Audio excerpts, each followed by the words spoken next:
Welcome to the EBIS training video, General Ledger Web Enquiry. Firstly, let's check if you can log on to EBIS. EBIS should always be run from Google Chrome to ensure smooth functionality. Attempting to use EBIS on other browsers such as Internet Explorer or Firefox may cause a loss of functionality or require additional steps not included in the guides. You should always ensure pop-ups are enabled for the EBIS site. To enable pop-ups on Google Chrome, click the Chrome menu on the browser toolbar. Select Settings. Scroll down and click Advanced. And then in Site Settings, then in Pop-ups, in the Allow section click Add, and copy and paste in the EBIS web address. Now pop-ups are enabled for the EBIS site. Access EBIS using the below address on Google Chrome. The link can also be found on many of the EBIS PDF guides. If you do not have login details, please contact your business support manager who can arrange an account to be set up for you. If you have login details but can't access EBIS, please contact EBIS support on ebis.support@independentvetcare.co.uk. Log in using your personal EBIS credentials. Using the web address previously provided, enter your username and your password and log into EBIS. Instead of downloading a profit and loss through EBIS to enable you to drill down to different transactions, you can use the General Ledger Web Enquiry. This doesn't require you to generate a report and essentially is a search engine for your accounts. This will enable you to check the status of invoices and credit notes. Click on Reports and Inquiries and then click General Ledger Web Enquiry.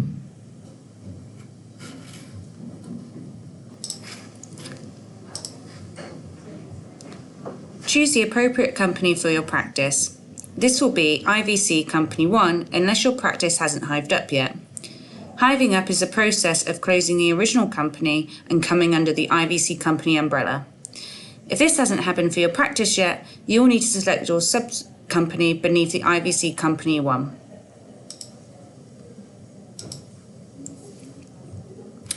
Click Submit.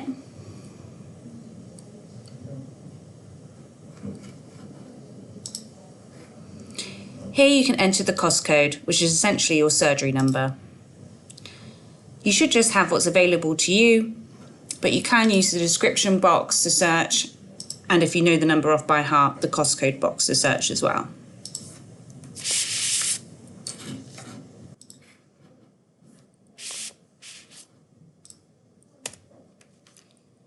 Select the site you want to look at, and it automatically populate the to box. If you are a multi-site group, you can select your other site as well.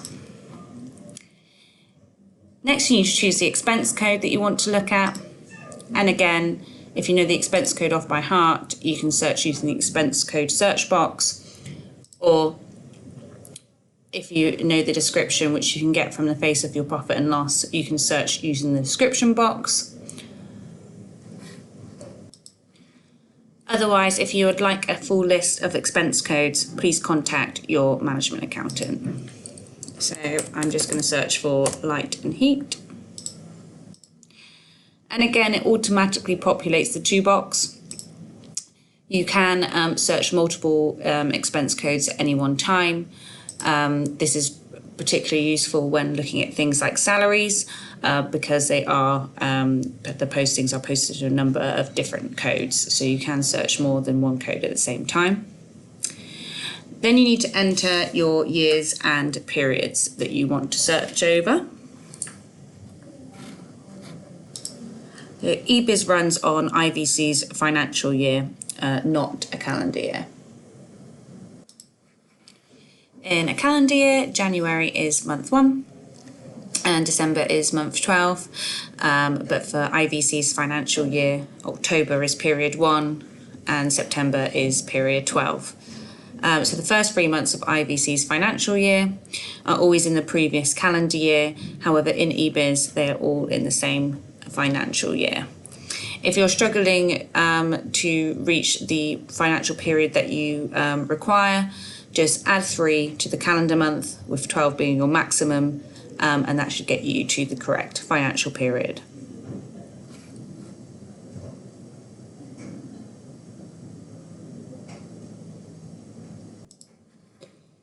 So in this example, I'm going to search in financial year 2019, and I'm going to look at from period 1 up to period 7. Before you click enter on all of your search criteria, just ensure there's no space in the budget model box here. If there is a space, EBIS won't generate your search, so just ensure there isn't one there. Click OK.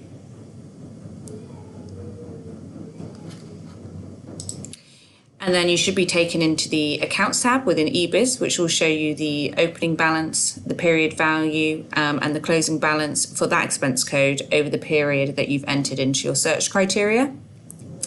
So if you highlight the site you wanted to look at and click on the Transactions tab here, here you will see all the transactions that make up that balance for that expense code within your accounts for the period in question. So from left to right, you will see a document number, a document date, the period, the cost centre description, the expense code description, the value, the source reference, the description, and then the account number. You can tell the transaction type by looking at the document number here. So PLINV stands for Purchase Ledger Invoice. If we had a PLCN, that would stand for Purchase Ledger Credit Note. A GLJ or a GLJR will stand for General Ledger Journal. GL Auto is an automatic system accrual. And a GL Pre and GL PP stand for General Ledger Prepayment. The transactions you guys will be interested in is invoices and credit notes. However, it's a good idea to have an overview of the other transaction types so that you're not alarmed when you're viewing transactions using the General Ledger web inquiry. The most common transaction types that you are going to see are accounting adjustments that your management accountant has made within the month. The most common two are something called a prepayment, and the other called an accrual. And these are essentially adjustments that your management accountant makes to ensure that we have all the costs in the correct financial periods and that we don't see big peaks and troughs in your profit and loss performance. So in this first example, we have a prepayment, which is a payment in advance. So here we received an invoice for £1,500. And let's say on that invoice, it said that costs related to October, November and December, and we were in October. We won't want to take the full £1,500 hit in October because 2 months of that cost, so £1,000 of that cost, relates to months in the future that haven't happened yet. So what your management accountant will do is reverse out the cost that doesn't relate to that month in question, leaving the cost that does, and then post in into each month following that the cost that does relate to each month. So in totality, the postings will match the original invoice.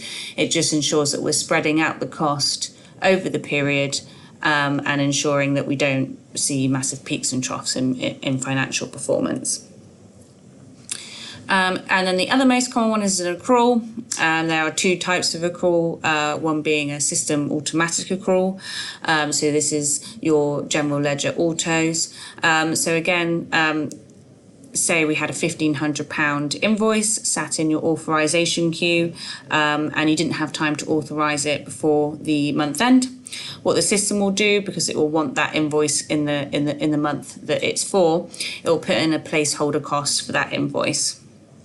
Say we got to the following month and you authorise the invoice, what the system will do is reverse out that placeholder cost in the month that we didn't want the cost in, so the net effect would be 0, but then keep in the placeholder cost in the month where we did want that cost. And again, it's just ensuring that we've got all our costs in the correct months.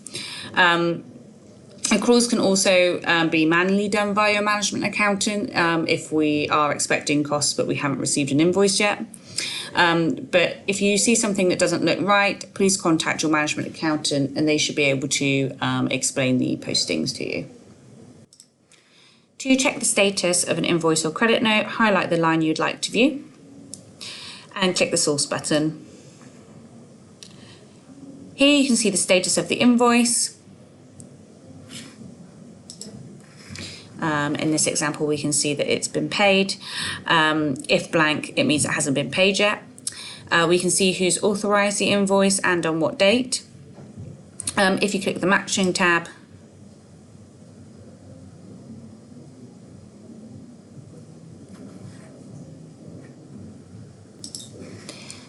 this will show you when we paid the invoice and how.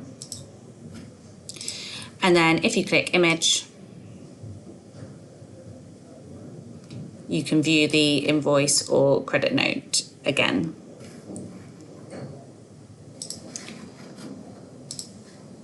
If you want to change your search criteria at any time, so if you want to change the expense code you're looking at or the site you're looking at or in which company, you don't have to go back to the start of your search.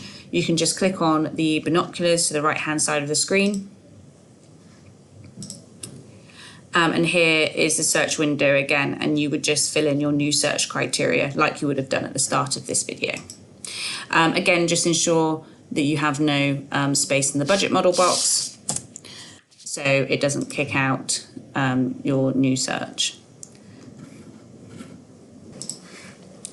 Thank you for your time. Any issues with the General Ledger web inquiry, please refer to the user guides, your business support manager and or your management accountant.